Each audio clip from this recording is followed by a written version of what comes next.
Sometimes in life when bad things happen, it can be easy to blame God. But the missionary in our story chose to respond in a different way. Keep watching to find out. Mm-hmm.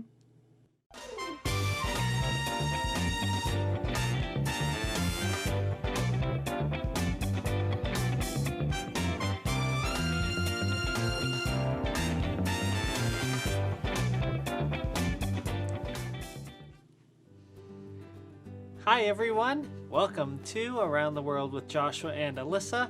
Today we are going to show you something else in Portugal that we saw on our way over to Europe last fall.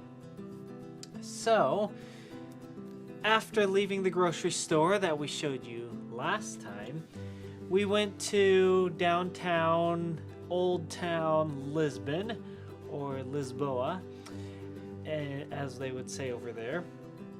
And they are really well known for their overlooks. They have a lot of them. Yeah, and as I was looking for places to go, there were just like dozens of these things. And it was one of the top places to go was these different overlooks. And so we picked a few that we thought we could probably get to and weren't too far apart. And so this was one of them. Now to get here, we had to drive up a really steep road, and it was in of course, a stick shift vehicle, because that's all they drive over there. And so I'm driving up this really steep road, and I'm kind of nervous because it's been a while since I've driven with a manual transmission, and I'm just saying to people, even though they couldn't hear me, don't stop and don't get in my way because I'm not stopping. I'm going straight up this hill because if I have to stop, I'm going to go right back down backwards. But anyway, yeah, we were able to make it up, and then we had to park.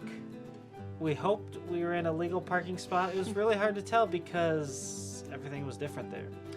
So we parked and we walked up to this beautiful overlook, and I think what makes it beautiful is all these white buildings with their red roofs. Mm-hmm. It's just not something you see here in America. And so here is Alyssa and probably sleeping baby Jaden looking out over the overlook. And so this was one of the mountains. And up at the top here, there were just all these people like sitting there reading books, doing homework. There were some kids that were playing. It was like a little park. Mm-hmm. It was really cool. Then we went back down and we drove around the city trying to find this other one. And we drove up to the spot where Google Maps said, oh, you can drive up here. Mm-hmm. You couldn't drive up there. You could only get so close, and then you had to find a parking spot, and there were no parking spots. So we had to drive pretty far away. I mean, walking distance was pretty far away. Finally found some underground parking and walked up to this other overlook, but it was worth it. It was pretty cool. And I don't know what that building is off in the distance. That really big long one. Oh yeah. But maybe like a university or something? Yeah, I don't know. But the other overlook was mostly houses, and this here is like the part of the city where there's businesses and government buildings.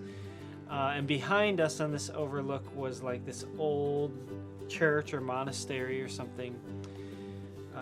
So yeah, if you ever go to Lisbon, Portugal, you'll have to get some of these overlooks, these overlooks sights into your time there because you'll think it's pretty cool. There was a lot more to Portugal than I thought there would be. I kind of was like, oh, well, whatever, it's a stopover. But it was really pretty. And when we left the big city, it was also really nice. Yeah, completely different. Yeah. But we'll talk about that another time. Okay, I'm going to finish our story today about Martin and Gracia. And if you missed last story, you definitely need to go back and watch it because it had a lot of interesting things. But last time, we ended off with what happened to Martin and Gracia after being captured by these terrorists for over a year, and how the Philippine army came in and there were bullets that were fired, and Gracia got hurt by one of them, and Martin actually died.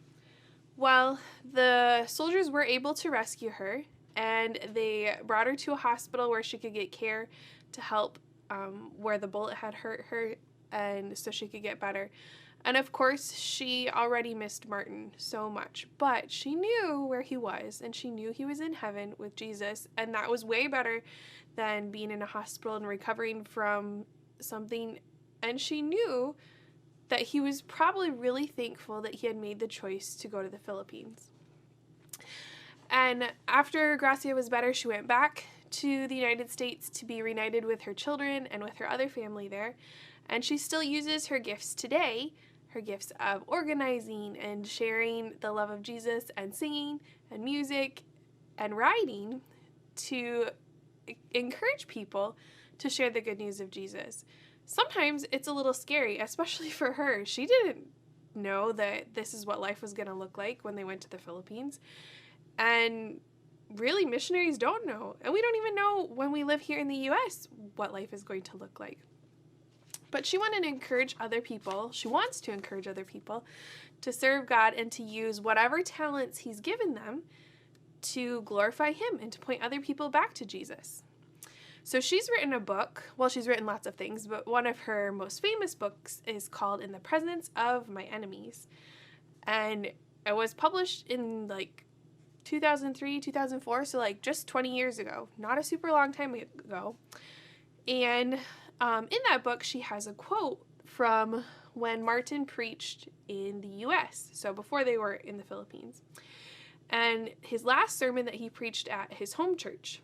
And he said, "I wasn't called to be a missionary. I wasn't called to the Philippines. I was just called to follow Christ, and that's what I'm doing." So more important than anything, he knew that he was supposed to follow what Jesus wanted him to do, and that was to tell people the good news of the gospel. And for their family, it was in the Philippines. Now, when a missionary decides to follow Jesus that way, they have to give up a lot of things. They might have to give up a really nice house and living close by their family. They might even have to give up pets that they can't bring with them to the new country that they're going to live in. And they might have to give up lots of friends and family that they're close to, but they're going to have to leave them to go wherever God has called them to go. And, why would somebody do that? Why would a missionary give up so much? Why would Martin and Gracia give up so much? Why would they go to jungle training? Why would they live a hard life? Why would they fly in an airplane in dangerous situations? Why would they be in a place where they could get captured by terrorists and be stuck for a year traipsing around in the jungle? Why would they do that? People like this do these things because they love God most of all. They do love their family and their friends, but they love what they can do for God and how they can serve him more than any of these things. And Gracia also writes a lot and talks in big groups of people to remind people that you have been given a gift, some sort of talent, something that you like to do, something that you're good at, and God can use that gift in an amazing way. God can use it on the mission field. Maybe you like airplanes, like Martin, and God could use that. Maybe you can help bring supplies to other missionaries. Or maybe you like to be an organizer and you like to plan things and you like to put together events and help people just enjoy life. Then maybe you could be like Gracia. Maybe you're a really good communicator. You can say things really well and people understand you and they like to follow what you do. Well, God can use that too. Maybe you like to be adventurous. God could use that. I bet their jungle training really paid off and that they understood what it was like to live in the jungle. They probably were never expecting to be stuck in the jungle, being captured by terrorists. But God always has a plan. He always works things together for his good. And sometimes we look at the things and we think, that doesn't seem like it was good. But it was good because that was part of God's plan. That's how he wanted to use them. And so today, Gracia still talks to people and encourages them to go be missionaries. And that's saying something because she's somebody who was a missionary, who lived in the field, who had a really tough life and doesn't have her husband today because of it. But she encourages people to make sure that if God has called you to something, if you're supposed to follow after Jesus, that you do it with all of your heart. Not just part of you maybe today I'll share some good news, but tomorrow maybe if it rains, I'm not going to tell anybody about Jesus. if you're really going to follow Jesus with all of who you are, then you'll do it every day, even though it might be a tough situation. So God might lead you to the Philippines. He might lead you to somewhere in the Middle East where there's lots of dangerous things happening, or he might lead you somewhere calm and peaceful, or he might lead you to China where a lot of people don't get the opportunity to worship God like we do. But wherever God leads you, you should go, and you should be willing to go and use whatever gifts he's given you. So that is our story about the Burnhams, the missionaries to the Philippines.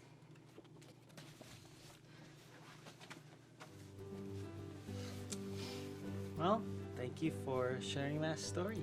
Yeah, and now I'm excited to read her book, which I think is coming in the mail like tomorrow. Oh, you ordered it? Yeah, because I have to read it now. Okay. Sounds good. All right, since this is the 5th week in a series, we are going to review the last 4 weeks of ministries that we have told you about. So we are going to get started here with Vitaly Fomin.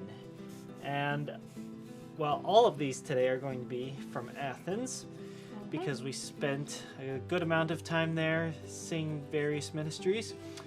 And if you remember, we got to visit him and his son and do an interview with him. And here's a picture of his family. They were previously from Ukraine in the capital city of Kiev. And 2 days before the war began with Russia, they left the country and they are now in Greece, and they are serving refugees who come from Ukraine and helping them get the documents they need to go to somewhere else in Europe, helping provide people with food and housing. They help with convoys that go back into the country to bring supplies back. And most importantly, they are introducing people to the gospel and providing a place for maybe other Christians who are coming out of the country. And so you can pray for them as the war is still ongoing and the ministry needs are still ongoing. And so we are thankful for them and what they are doing there. Then we talked about Threads of Hope, which is a ministry that teaches women how to sew, helps get them out of a rough lifestyle, and teach them a brand new skill. And it was cool to see all of their beautiful work that they made in the shop. And so this is a ministry that we want to keep praying for, that God would continue to lead ladies to leave this bad lifestyle and be able to go to this new lifestyle where they can learn a good skill, something that they can do to make money and help support their families. So that's Threads of Hope in Greece. And closely connected to, or closely related to that ministry, is Rain Lab. And they also work with refugees, helping them learn new skills like sewing primarily, so that they can make a lot of these handcrafted goods and fashion items for people. And same thing for them. They have lots of people coming through who have difficult lives and are looking to build a better life for themselves and their families. So we can pray for them as they are helping these people, but also they are looking to expand. And so pray that they would be able to purchase that space right next door to theirs so that they can grow and reach even more people. Then last time we talked about Hellenic Ministries, and we didn't have a ton of pictures, but we know that the ministry is really wide-reaching. And so we can always be praying that God would provide workers for them to help in the different ministries and their camps and their food programs and their children's ministries and all of these different pieces, and that God would continue to bless them as he has so far. It's crazy to think about how many people have come through their ministry, how many refugees, how many people displaced just in the area, and how God has used them already. So we can keep praying that God would strengthen the few leaders that they do have in all of the ministry, and that they would continue to be able to reach out in their community, in the area. Yeah. Thank you for joining us, you'll have to come back next time and for the next 5 weeks, because we are going to continue taking you on our journey through Europe. We are still in Portugal at the moment, telling you about places there, but eventually we did make it to Greece, of course. And so we're going to tell you about more places along the way, and new missionary story, and more ministries that we got to visit that we'll tell you about. Yep. Thanks for watching. Bye. Bye.